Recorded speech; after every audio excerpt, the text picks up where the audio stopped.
out of stuff.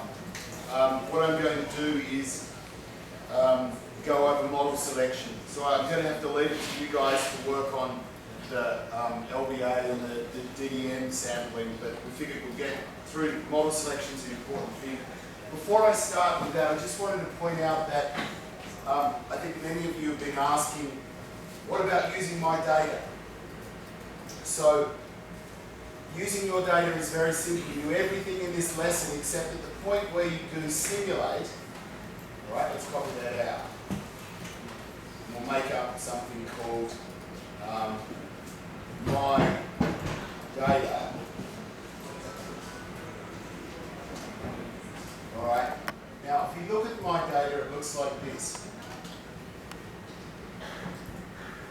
Alright, so it's a data file where we've got a column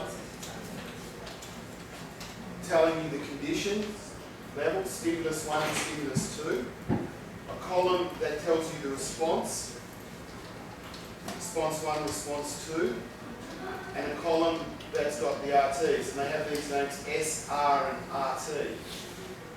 Now, if you simply create your own data frame that holds your data there in this format, then it'll work on that. So, my advice is, now obviously you've got to set up the model in the right way to do this, with the factor S defined and R defined. So my advice to you is, play with the simulation, set it up in a way that fits your design, have a look at what you created, take your data and make it look the same. Put it in the slot and off you go. Then you're doing it. That's all you need to do. 所以现在大家关心的问题就是说，我如果有我自己的资料，要怎么用它的东西？那其实非常简单，你只要把你的资料排成这个样子。所以有不同的 trial， 然后有不同的情境、测试情境，还有反应你是怎么反应的，然后再来你得到的正确率、反应时间是什么？其实它没有放正确，因为它就是它 stimulus 跟 response 就决定了它是正确还是错误。因为你要左边就要按左键，右边就要按右键，所以 LL 才是正确的 ，LR 就是错误。所以它有一个 match 的那个地方，就是判断它是正确还是错误嘛。那你可以看到它后面就是把它反应时间排出来，所以你资料只要是排成这样子，你就可以丢到它的程式里面，然后你就直接 run 就跑出那个参数。但是可能各位要记得，就是说，因为它这个只有2个 accumulators， 所以就是只有 target 跟 non-target category。如果说你要有3个 accumulator， 那你可能就要再增加。那改的地方可能就是改在那个 factors 的地方，因为 factors 就是在定义，就是说你是几乘几的一个设计。所以如果你有更复杂的设计，你有更多的 accumulators， 你就是在 factors 还有 response 那边，你要把它做清楚的定义。那定义完之后，就可以用这个东西去跑。那它接下来他们也要 go through LBA 的 single subject 或是 DER， 因为我们现在没有时间了。那我们可能要把比较多的重点放在 model selection 的地方。那 LBA 还有 DER 其实就是在 3.3 跟 3.4、3.5 的地方。那大家可以回去玩玩看。Just to reinforce that, here's my data. Next step, bind together my data and model. Next step, do sampling with my data. You get my samples. Okay, model selection. Now this we're going to use, this is all pre-computed because it takes a long time to compute this example. So let me do this. There's code down at the bottom that's commented out that did the computing, that made, where is it? It's going to be somewhere. This is long. Yeah, there we go. This generates the data that I use. This takes some hours to run. Alright, but anyway, that data you can load in. I'm going to push it to get through all of this, but I'll do my best. So if we run this and load in all that sort of stuff, What I've done is I've set up an example. Now, model selection is where you don't know the truth and you're trying to find it out. And the truth you're trying to find out is which model is the correct one. So what I've done is I've simulated from two different designs. A design with, from one design with two different sets of parameters. So the design has a stimulus manipulation, S. We've been looking at that up to now, and some other manipulation, A. So you might have left versus right stimulus, and you might have hard versus easy discrimination, something like that. So a simple 2x2 design. Now, when I simulated in model 0, neither factor has an effect. Right, so neither actually worked. In other words, stimulus 1 and stimulus 2 were equally easy, and the hard and easy wasn't hard and easy. In model 1, A has an effect on just the rate parameter. Right, so that might be in the hard level, the rate was low, and in the easy level, the rate was high. Okay? This is a DDM example, so we've just got one drift rate. And so what we're going to do is play a game where we'll either model 0 or model 1 data, and then for model 0 data, we'll fit model 1 and model 0. We won't know which is true, and then we'll say, how can we tell whether model 0 or 1 is better for that data? Similarly, for model 1 data, we'll fit model 0 and model 1 to it, and we'll try to figure out which one is the true. So we know what's true. Model 0 should fit best model 0 data. Model 1 data should fit best model, model 1 should fit best model 1 data. But there's a problem here. Model 1 is more complicated. Model 1 will allow there to be a different drift rate for the two conditions, but it can also let it be the same. So it nests model 0. Model 0 is a special case. So model 1 must always fit the best, or at least as well. So then we need a way to penalise model 1 for being more complicated. It needs to pay a price. Its complexity must come at the cost, some cost. The ideal model selection measure then, in the hard case here will be model 0 data, the data that really is simple. Because model 1 and model 0 will fit it perfectly well, equally well.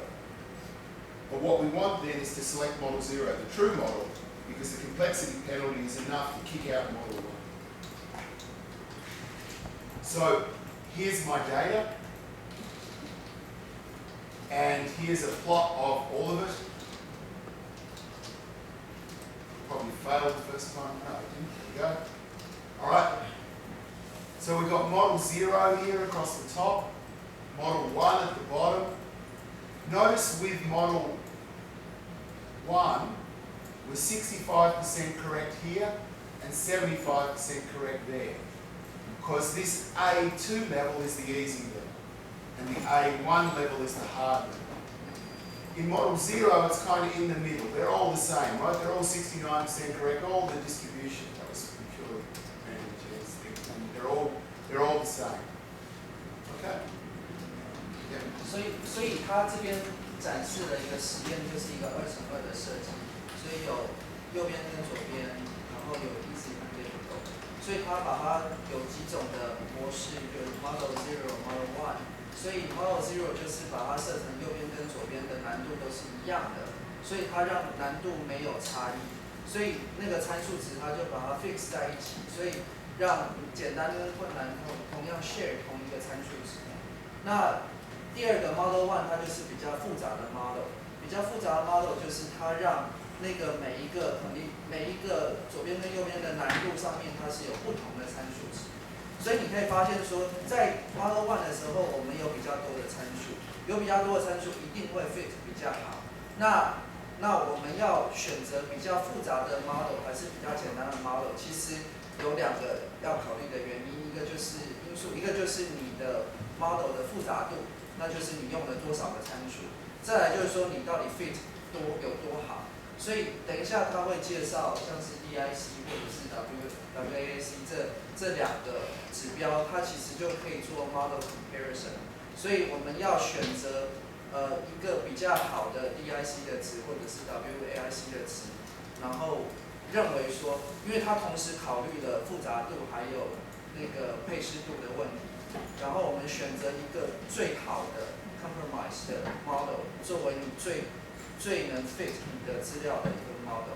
所以这两个 model 它是叫做 nested model， 就是说它们有从属关系，一个是比较复杂的，一个是比较简单一点点的。所以我让一些参数 fix 在一起。那我们就是去 test 这种 nested model。当然你也可以 build up 另外一种 model， 那同样也可以用等一下介绍的不同的指标去做比较，然后让你去选择一个最可以解释你资料的模型这样子。So,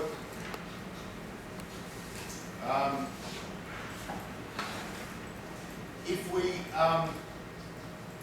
let's do some. So I've already pre-computed a whole load of stuff here, so I'm just going to show you how to do things. When you ran at the start of this, you would have loaded the same things. So, for example, we can look here and see that,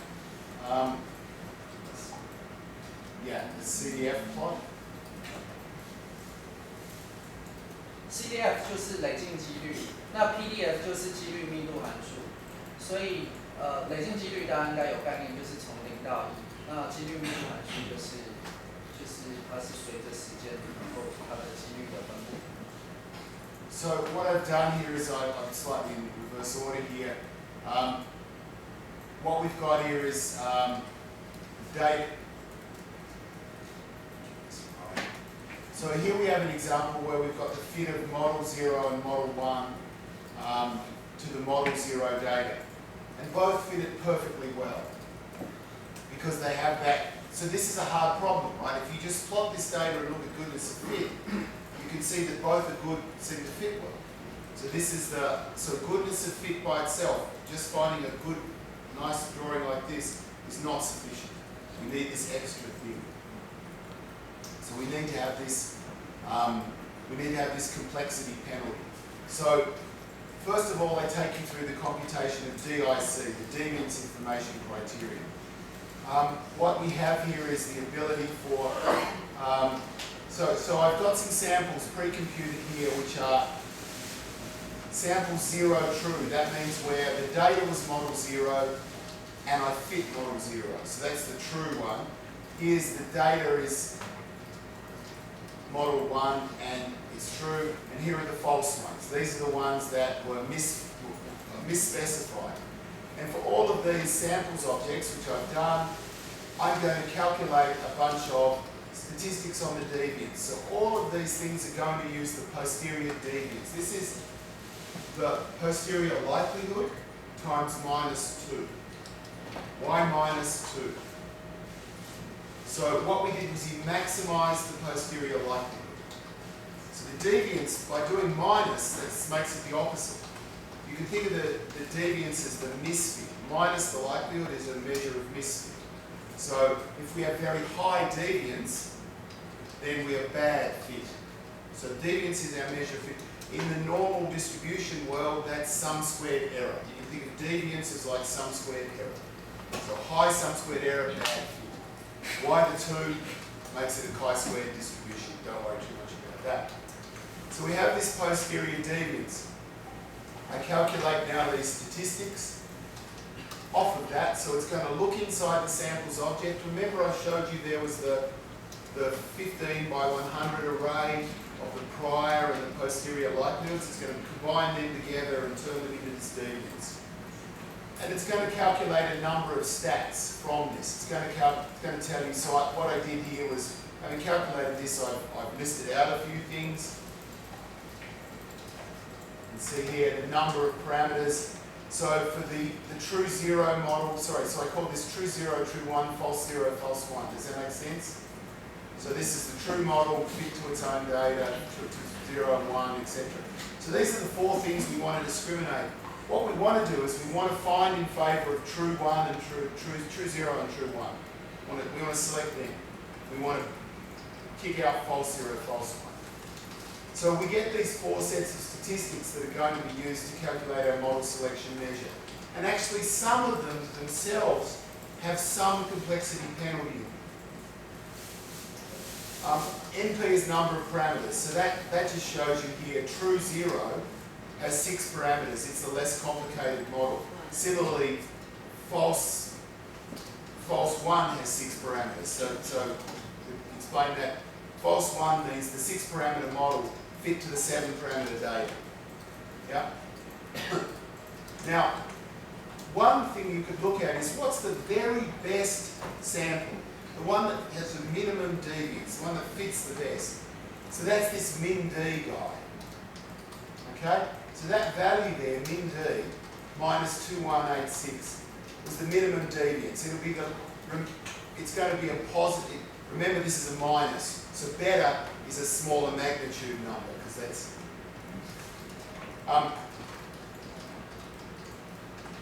right, no, it's a more negative. Excuse me. So we want to minimise the deviance. So you can see that that's the best it did. And if we look at for example, on the true 0 data, we got our best fit was minus 2186, whereas the false 0 data there got minus 2186 as well, because it's the more complex model. So it's able to get a good fit. Whereas down here in the more complex data, you can see here that the false model does really badly, minus 26, versus the true model, minus 29. It's better by 300, almost 400 units. So that's going to be easy. This one will be easy because this just fits badly. It turns out that if you take all the posterior parameters and you calculate their average, and you calculate the deviance of that, that's often an even better estimate of the best fit. It's a little complicated, but it's not the minimum, the best actual parameter you sample, because it's a distribution with a tail, you may not be right out into a really good fit. And it turns out there's a theorem that if the posterior is Gaussian, normal, then the best you can do, the best estimate is the mean of all the thetas, and then calculate the deviance of that. So we'll call that the deviance of the mean. It reflects the same thing, right? It's not all that different in this case, but it sometimes can be different. So you look at these two and they're almost identical. So all of these two columns are estimates of as good as it can get. But Bayes isn't maximum likelihood. We don't think about the best you can get. We think in some sense the average over all the uncertainty. So a more Bayesian estimate here is mean D. Now what that is the mean of the deviances for all of my thetas, for all of my samples. And this now has a little complexity penalty in it. Not a full one, but it has some. Because if you had a posterior distribution that was very flexible, it would also be very wide, and that width would cost it something. In fact, another measure of the complexity is actually the variance of the posterior distribution. This var D measure. And so all of these are now going to be used as ingredients into DIC. And it turns out that DIC has many different faces. There are versions which use min D and mean D. There are versions that use var D. All sorts of things. They all use mean D. What they'll do is they'll take mean D and they'll add a penalty. That penalty will be made up of an estimate of the effective number of parameters. That is the real number of parameters that you've estimated there, considering their dependencies. It's a bit different from effective size, but a kind of related idea. That's all explained here. As I said, this is almost a lecture. This has the references. You can read them. You can find out about it. Here, did you want to talk about that, or is that we'll just keep going on this? Up to you. 所以我刚好介绍那两个指标，一个是 DIC， 一个是 WAIC。那 DIC 就是你可以看到它的公式，就是它会把那个 deviance 算出来。deviance 就你可以去想象，就是我们在算 regression 的时候，是不是有那个 sum of square error？ 那 error 指的是什么？就是你实际的值跟你预测的值的一个差异嘛。那我们要越小越好，对不对？所以 deviance 就是指的是它的差异值，所以它越大就是代表它 fit 越差。那你可以看到它有一个加上 2p， 对不对？那其实那个就是 p 就是指的是你有多少个参数，所以那个刚刚我们有看到 true 0跟 true 0和 true 1这两个 model， 那这两个 model 就是它们有差一个参数数目，所以一个是6个参数的 model， 一个是7个参数的 model。那当然越复杂的 model 它会有越小的 deviance， 那你就是要去看说我们最后算出来这个 DIC 的指标，然后要越小越好。负值，所以应该是越小越好，所以应该要越小越好，所以你要去选择 DIC 越小的那个 model 作为你最终的 true model。那为什么要乘以-2？刚刚还有提了一下，就是因为我们在算 log likelihood 的时候，乘以-2之后，可以让它趋近于一个卡方分配。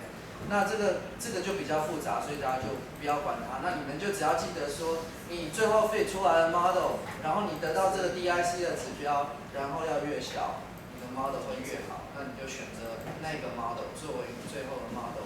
那其实 WAIC 它的概念上是类似的，那只是它有一些原因会认为说 WAIC 会比 DIC 作为一个指标，它是一个更好的指标。那它上面应该都有写，所以大家就是 follow 它的那个写的那个 instruction， 你们再读一下，就可以知道 WAIC 怎么算出来。但是原理上其实是一样的，就是考虑你的配数度，还有参数数目，然后去选择一个最好的、最适合的解释资料的 model。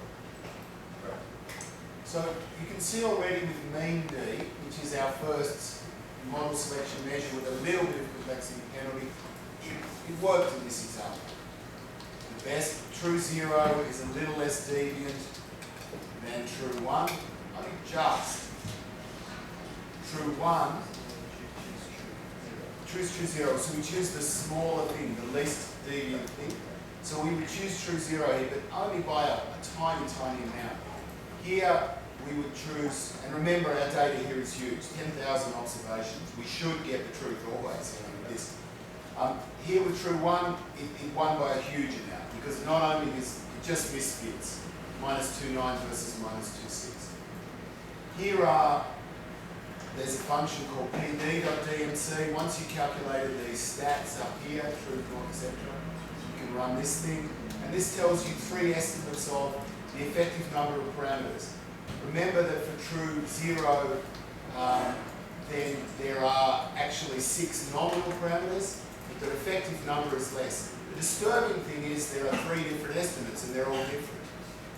This is an unattractive thing about DIC, there's some inconsistency. They're all ordered in about the same way. But the main thing to get here is that because the posterior parameters are correlated, the actual number, the effective number of them is less than the number you count. That's important because in maximum likelihood estimation, the complexity penalty is usually just a function of the number of actual parameters that you count. That's wrong.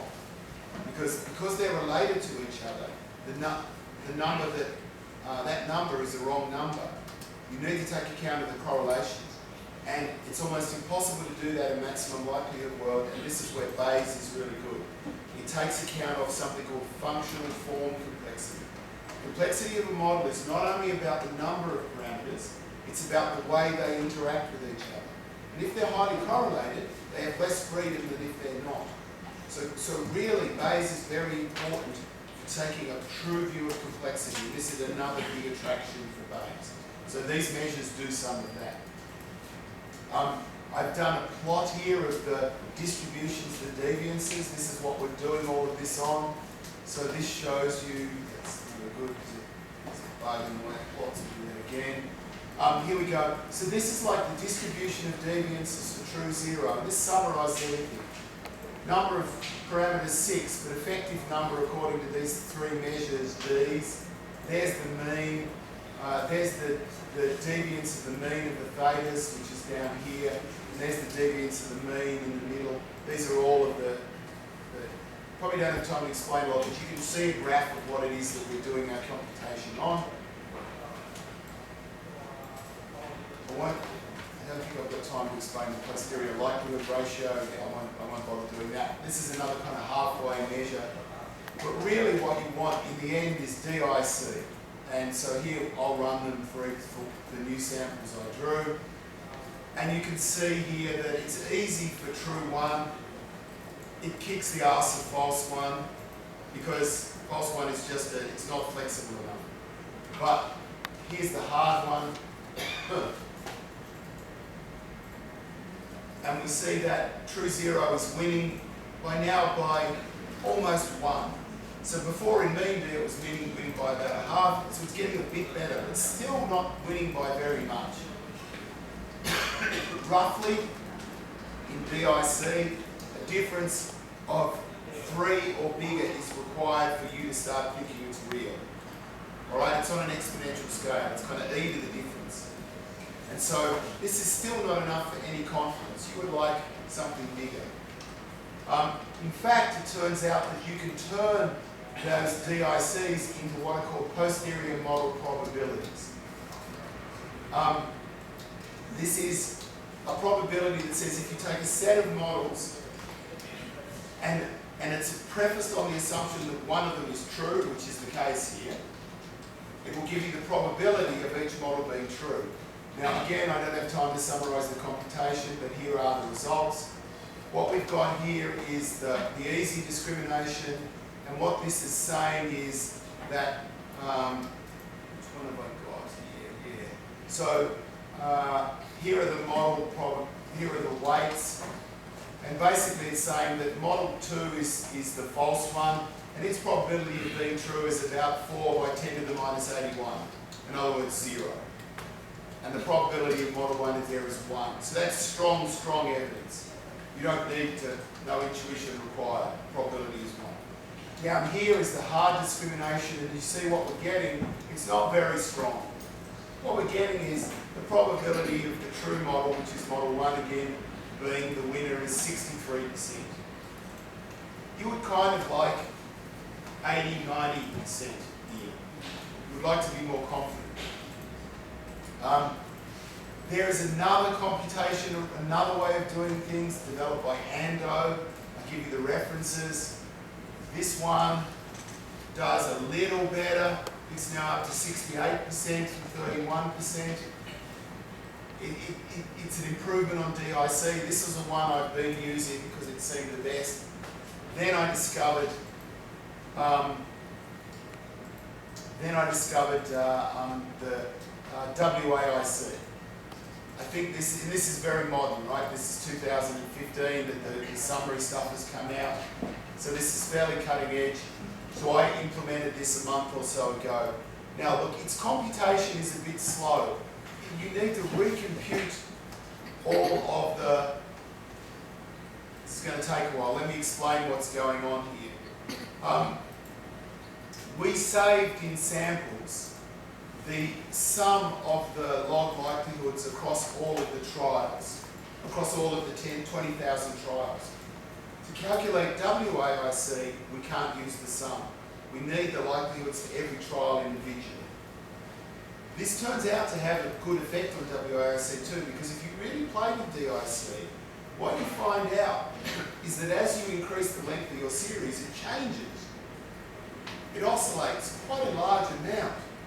So then you start really worrying that it's not, you kind of need a really, really, really long series for DIC to be stable. Way more than you need for just drawing a distribution of posterior parameters. Way more than you would need for the Gelman p-value. It's not a nice measure in that sense. Now, WAIC breaks the likelihoods down into every trial, and it turns out that this gives it stability. So it can be stable with a much smaller number of samples. But if you think about it, we have a theta matrix of 15 by 5 by 100, or say 500, 7,500. But now I have 20,000 data points. So now when I want the likelihood for every data point, it's 20,000 times 7,500. Even for modern computers, when you get up into the tens or hundreds of millions of numbers, they start to get a little problem. So I don't store this when I sample. I compute it on the back end. Now you see there it didn't take too long, right? I just ran it for all 4 models. But these objects are big. These guys have got, they're like, you don't want to save them. If you save them, it'll take a minute or 2 or 5 minutes or 10 minutes. We didn't want to put them in our lesson. It's already 300 megs to be gigabyte size. Anyway, once we've got them, then we can use this function WAIC, and I'm here simply using the charmingly named loo package. Which in English you know what a loo is, no, if you're British you know what a loo is, Shin knows. But it stands for leave out one cross-validation. That's the theory under WAIC. I mentioned this yesterday. It's kind of like how well you predict the future by holding out some of your data. Now, it has a couple of measures. One is WAIC itself. It's an asymptotic approximation to leave out one. But there's also something that's not as asymptotic, and it takes a bit more computing, and it does fancy stuff under the hood that I can implement WAIC from the formula. I could not do the other stuff, so I just use the package for all. In our examples, the two will be identical. But in smaller samples, particularly where there may be some outlying values, the leave out one, the loo.dmc calculation can be better. Here I run this, so let's run, we calculate, having extracted the trial of what they call the point-wise likelihoods. Now I'm going to run this and I'll get the values. So this provides here an estimate of the effective number of parameters. I'll just use the examples here, they're going to be identical. 5.6 for the true zero model. For the false zero model, which has 6 nominal parameters, 6.91, so a little bit less. You see the same for these two. Here's our nice thing, this gives you a standard deviation estimates on these things. Standard error estimates. It's kind of a frequentist concept, but you can read Gelman as to why this is okay here. There's the WAIC value, same way of understanding it. Small is better. What we see here is that true zero now, it's not much, but now it's about 1.5 or 2 different. This is a hard problem, it doesn't ever get great. Here, of course, it's massively better. These standard errors, when I first saw them, were a worry. I went, wow, they're huge. I know nothing about WAIC. But it turns out that it's like that's like a between subject standard error. When we compare two WAICs, we compare them on the same trials. And that removes a lot of that variability. And so, but the way to do the comparison is, and this is all you need to do in the end, this is really what you do, ignore all the rest. This is how you do model selection in DMC. You extract the samples and you run this do compare function. And I've got something missing. Oh, I had to calculate. Sorry, I had to calculate that.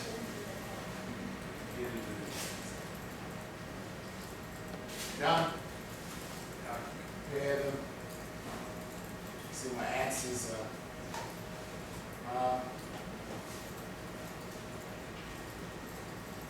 Now see the standard error on the difference is tiny. So on the easy comparison, the difference is 370. Right, the good model really kicks ass over the other one. On the hard comparison, it's 2.26, but the standard error now is at least much smaller than the difference. But even better, you can just turn them into posterior model probabilities. Let's do the hard one down here because you might remember the number. We've now gone up from 68 was the best before, we now have got 76. So again, it's not wonderful, it's a hard problem, but it's better. This is the one I would recommend that you use. The LUIC one, this is the one that's non-asymptotic, takes a little more time to run, but really not too much more. We'll sometimes produce error messages. You're going to have to read the package, their warnings. Generally, they're not something to worry about too much. It'll start giving really big warnings if things are bad. If these K gets bigger than 1, then it probably means you have bad outliers in your data. But again, you could just then run that same comparison function. For some reason, I haven't put it in. I will stop here. We're past 12. But my end-up recommendation here is what you're going to do when you use my software, we've got this only individual subject, but here's your process. You figure out your design, you get the model object ready. You maybe simulate some data so you can have a look at the structure of it. You look at your data, you make it look the same. You make the combined model data object. You set your prior, you do your sampling. You look at your posteriors. Maybe you have several models though. You won't just have one. You want to know which one is the true model. You don't know.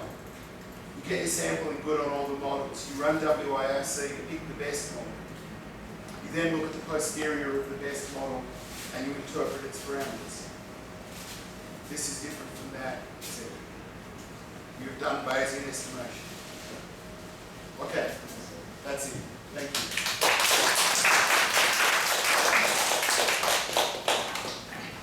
Oh, well, I should say one last thing. In reality, unless you have lots of data on every one of your subjects, this may be a disappointing experience for you because it'll tell you that nothing much worked very well.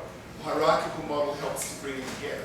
Many of the things, say, Chintar and I do, and Ami and Dan do, we run every person for many, many trials. It's called a psychophysical approach.